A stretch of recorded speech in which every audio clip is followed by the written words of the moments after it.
পয়গম্বর রাহমাতুল্লাহ আলাইহি হুজুর আমার জিজ্ঞাসা করেছিলেন, এ স্বপ্নের ভাই, এ স্বপ্নের ভাই, বলেন না আপনি কে, বলেন না আপনি কে?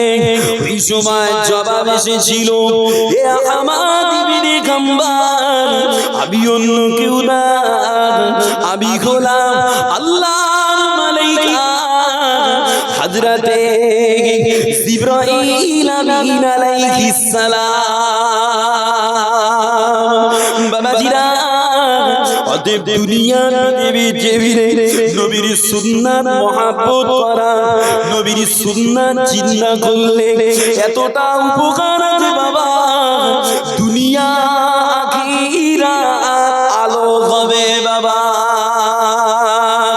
আল্লাহ নবী তে হাদিস পাকে বললেন, মান আহাব্বা সুন্নতি ফাকাদ আহাব্বানি ওয়া মান আহাব্বানি কানা মা'i ফিল জান্নাহ।